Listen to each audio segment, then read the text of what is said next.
जी नमस्कार, स्वागत है आप सभी का हमारे चैनल सीटेट अधिगम में।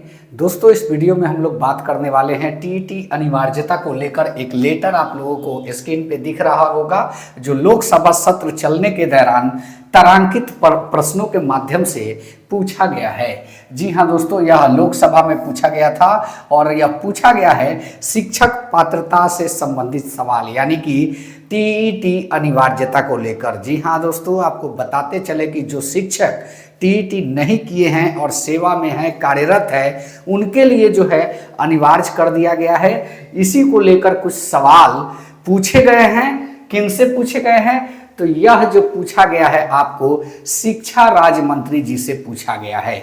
जी हाँ दोस्तों, तो चलिए बिना देर किए इस वीडियो की शुरुआत करते हैं और जानते हैं कि टीईटी अनिवार्यता को लेकर क्या कुछ शिक्षा राज्य मंत्री जयंत चौधरी जी के तरफ से कहा गया है। पहला सवाल आपको स्क्रीन पे दिखेगा। यह पूछा है कि इसने तो श्री ई तुकाराम, यानी कि इंजीनियर हो या फिर इनिशियल कुछ भी है उनका, क्या शिक्षा मंत्री जी यह बताने का कृपा करेंगे क्या केंद्र सरकार ने कर्नाटक सहित देश के उन सेवारत शिक्षकों पर पात्रता परीक्षा की अनिवार्यता के प्रभाव का आकलन किया है जिन्हें टीईटी अनिवार्य होने से पहले नियुक्त किया था। पहला सवाल यही है कि बहुत सारे शिक्षक ऐसे हैं जो टीईटी अनिवार्य होने के पहले नियुक्त हुए हैं, तो उन पर क्या कुछ आकलन आपने किया है? यह सवाल जो है कर्नाटक राज्य से संबंधित है। और यदि हाँ, दूसरा सवाल जो पूछा गया है, यदि हाँ तो कर्नाटक सहित देश में ऐसे शिक्षक या राज्य संघ क्षेत्रवार की संख्या कितनी है? क्या केंद्र सरकार टीईटी अनिवार्यता लागू होने से पहले नियुक्त शिक्षकों को उचित राहत प्रदान करने के लिए बच्चों के निःशुल्क और अनिवार्य शिक्षा का अधिनियम आरटी 2009 की धारा 23 संशोधन करने का प्रस्ताव करती है? यदि हाँ तो इसका विवरण क्या है, यह बताएं। और जो है आपका घ नंबर सवाल है, यह सुनिश्चित करने सहित कि टीईटी परीक्षाएं नियमित रूप से आयोजित की जाती है। निर्धारित समय सीमा से पहले ऐसे शिक्षकों को टीईटी उत्तीर्ण कराने में मदद करने के लिए केंद्र सरकार द्वारा क्या कदम उठाए गए हैं या उठाए जाने का प्रस्ताव है? लास्ट सवाल यह है कि क्या कोई आंतरिक राहत विचाराधीन है? यदि हाँ तो इसका विवरण करें। तो कहने का मतलब ये यही सवाल पूछा गया है कि जो है टीईटी अनिवार्यता कौन कौन से राज्यों में लागू है और इन राज्यों की या संघ की संख्या कितनी है। और दूसरा सवाल यह है कि टीईटी परीक्षाओं को नियमित रूप से आयोजित करने के लिए इस पर कोई विचार किया जा रहा है कि नहीं, और केंद्र सरकार के द्वारा क्या कदम उठाए जा रहे हैं, यह बताएं। यह बहुत सारी चीजों का है। और एक लास्ट सवाल है, अंतरिम राहत विचाराधीन है? यदि हाँ तो इसका भी विवरण करें। अगर लास्ट में आप कुछ चीजों पर सोच रहे हैं कि राहत दिया जाए, तो अगर ऐसा है तो आप इसको भी बताएं। ये 5 सवाल पूछा गया है, जिसके आलोक में उत्तर शिक्षा मंत्रालय के राज्य मंत्री जयंत चौधरी जी के तरफ से दिया गया है। अब इन्होंने क्या दिया है इसको इस वीडियो में जान लेते हैं। हालांकि बड़ा खास है क्योंकि आंसर जानना जरूरी है। कुछ चीजें ऐसी हैं जो पिछली वीडियो में भी हमने बताया था कि कैसे शिक्षकों को राहत भी मिलने वाली है। फाइनली इस लेटर के माध्यम से जो आया है, क्योंकि इसी महीना 20 तारीख का यह पूछा हुआ प्रश्न का उत्तर है, तो यहाँ पे जयंत चौधरी जी क्या जवाब देते हैं ये देखिए। क से अंग तक के यानी कि 5 प्रश्न के उत्तर इतना ही में है। शिक्षा संविधान की समर्थित सूची का विषय है तथा शिक्षकों की भर्ती, सेवा सत्र, उनकी तैनाती संबंधी राज्य सरकारों और संघ राज्य क्षेत्र प्रशासन के प्रशासनिक क्षेत्राधिकार के अंतर्गत आती है।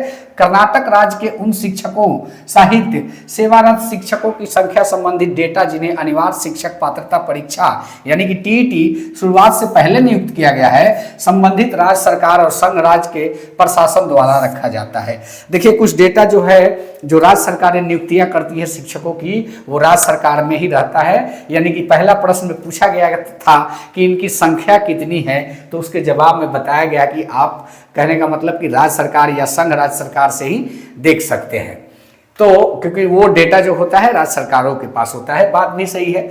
भारत के माननीय उच्चतम न्यायालय ने दिनांक 1/9/2025 के अपने निर्णय में अन्य बातों के साथ यह माना कि शिक्षक पात्रता परीक्षा बच्चों के निःशुल्क शिक्षा अनिवार्य शिक्षा के अधिकार अधिनियम 2009 की धारा 23 के तहत निर्धारित योग्यता में से एक है। टीईटी एक एलिजिबिलिटी टेस्ट है जिसको निर्धारित किया गया है। यह एक योग्यता है आरटीई 2009 के तहत और आने वाले विद्यालयों में शिक्षक के रूप में नियुक्ति के लिए अनिवार्य है। माननीय उच्चतम न्यायालय के आदेश जो हुए हैं उसको देखा जा सकता है। जी हाँ, यह माननीय उच्च न्यायालय ने अनिवार्य भी किया था, जिसको इन्होंने बताया कि आप उसको देख सकते हैं, यह लिंक दिया गया है।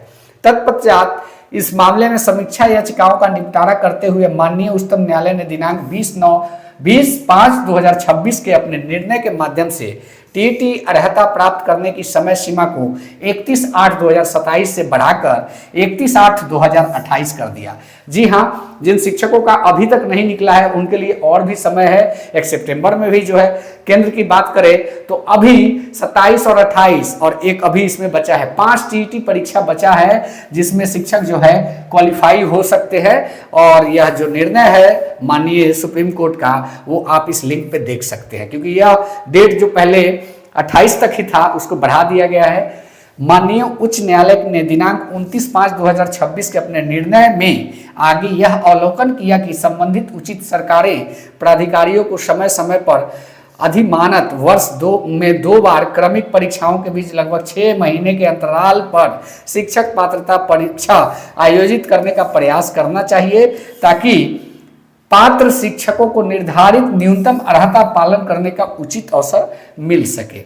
जी हाँ दोस्तों, यह जो है माननीय न्यायालय के आदेश के अनुसार है। हालांकि केंद्र सरकार 2 बार टीईटी का आयोजन करती है और अब राज्य सरकार को भी कहा जा रहा है कि आप प्रयास करें कि 1 साल में 2 बार टीईटी का आयोजन हो, ताकि शिक्षक अपने उचित समय पर उचित अवसर पर परीक्षा पास करें और करने का प्रयास करें।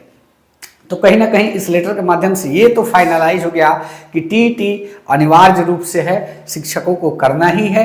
कुछ ऐसे शिक्षक हैं जो पिछली वीडियो में हमने बताया था जिनके लिए आवश्यकता नहीं है। अगर आप पास भी नहीं करते हैं तो सेवा से तो बर्खास्त नहीं होंगे, लेकिन आपको जो आने वाली प्रमोशन की प्रक्रियाएं हैं उसमें आप शामिल नहीं हो सकते।